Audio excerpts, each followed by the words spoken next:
Good day to you all and welcome to video 13 of Music from Code using Strudel. Today we're going to look at some guitar sounds and specifically making grungy guitar noises. Remember our waveform from the last video or perhaps a video before? You're able to, whatever your waveform is, you're able to control the attack, the decay, the sustain and the release. Not all waveforms look like this. It depends on what instrument you bring in. When you bring in an instrument, you're bringing in a pre-built waveform. This pre-built waveform will have different values and will have a different shape, so will create a different sound. So let's bring in a pre-built guitar waveform. So if we hit this menu and start typing the word guitar, you can see all the different pre-built guitar waveforms there are. And if you click on them, you get a sample. That's quite nice. So I'm sure you can notice the difference between this one, which has a lot of sustain, and this one, which doesn't. But we're going to use probably the most simple, and if you're going to buy one, cheapest one, acoustic guitar nylon. Okay, so that's nylon stringed acoustic guitar. This being plucked. So carefully drag select it. Control C over to our code. Close that. Paste it in. And get rid of the brackets. Okay. It's got to be in speech marks because it's a human readable word. Told it to play the E chord. So that's E, G sharp and B. 4 instances of it. And it sounds like this. Control enter.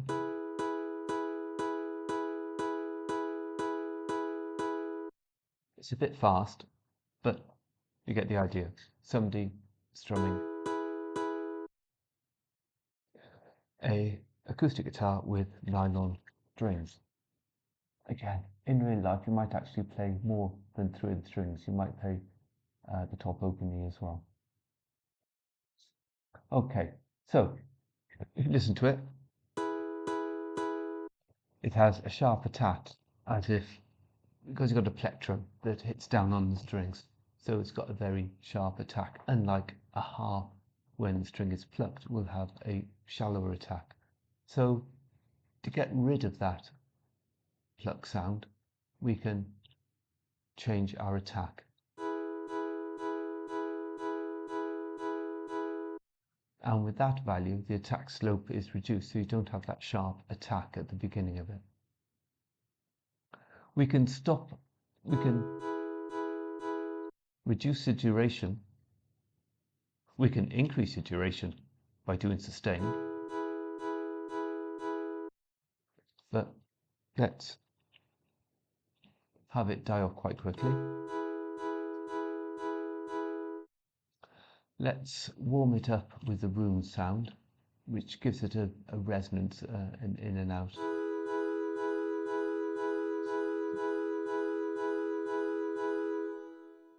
You get that wavy sound as it bounces around the room. LPF we met before. You could actually, I'll probably bring it in a future video, but that's a low pass filter. You can have a high pass filter, which is an upside down low pass filter. So it starts releasing sounds from the top rather than the bottom. So that'll be the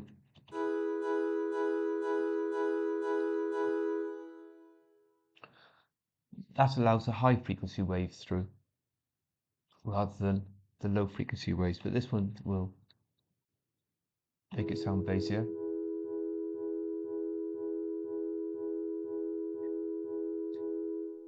Or the high frequency all the high frequency has been blocked. But if we do HPF, all the low frequency is blocked. Okay, LTF filter.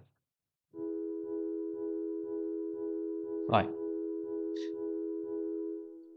We're altering the waveform and it's sounding less and less and less like an acoustic guitar being hit with a plectrum.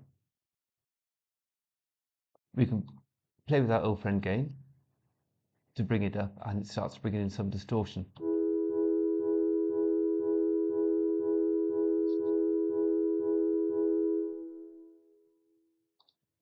We can actually bring in some distortion.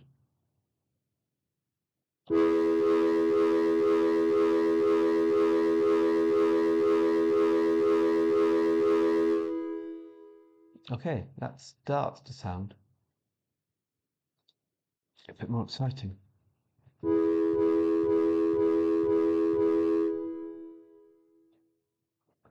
Right.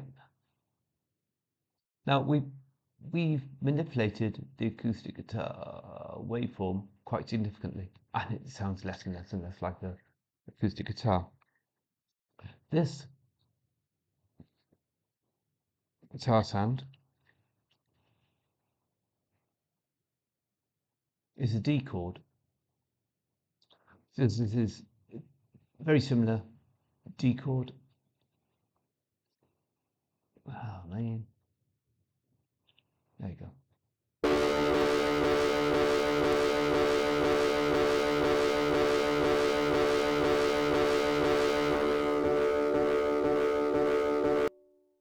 Perhaps a bit more striking, a bit more strident even. But if you look closely, it's actually a manipulated piano. So it's a D chord, but it's a piano, but it sounds nothing like a piano because we've manipulated the waveform significantly, massively. So it no longer sounds like a piano, sounds more like an overdriven guitar in a similar way to our nylon stringed guitar does. So we've got a nylon string guitar and a piano, and they sound a lot like each other in the same vein.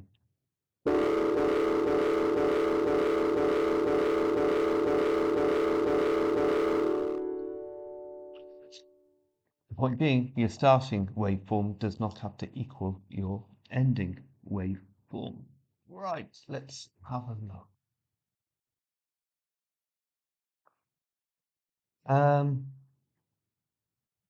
Another E chord played on a piano. Gain of 20 is probably too much. That. Let's see what this. Let's bring this into our mix.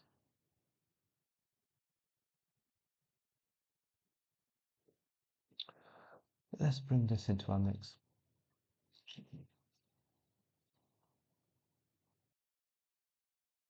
Okay, so we've got a nylon string guitar. We've got a piano that sounds like a guitar.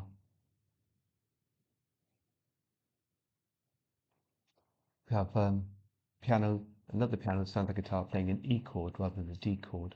But we're using our tilde to give it a bit of punctuation. And we have got nothing. Hang on.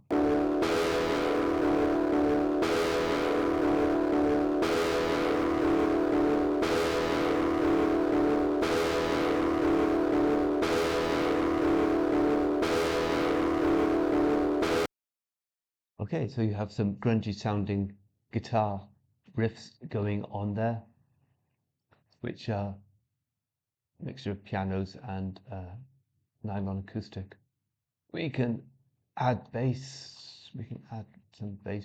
Our old friend, the fretless bass, with a few other bits and pieces attached to it.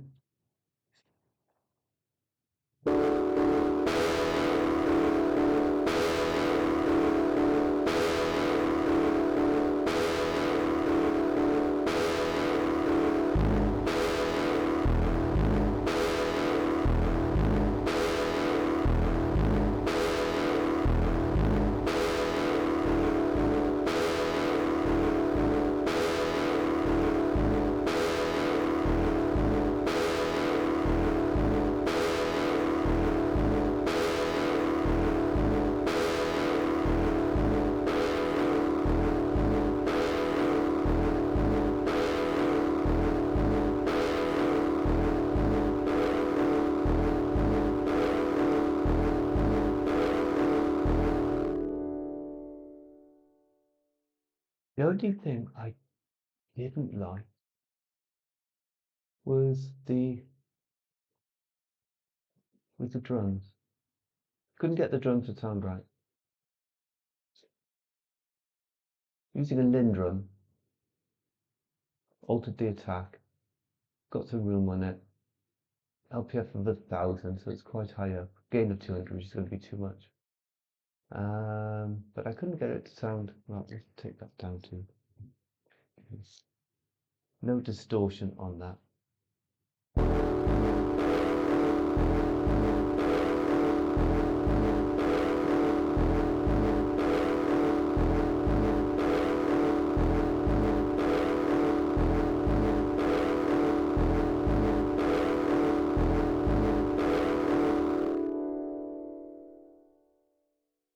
There we are. The takeaway is your starting sound, your starting instrument does not have to equal your end instrument by any stretch of the imagination.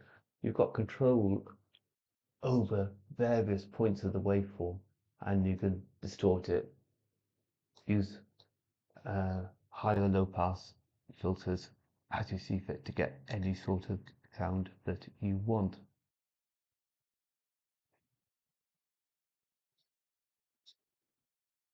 The story is to have fun and explore and push the boundaries. I'll put all this code in the description at the end of the video, bearing in mind YouTube does not like these chevrons, so I've been putting X's in where chevrons should be. So you'll have to replace the X's with chevrons. Okay, that's it, and see you next video.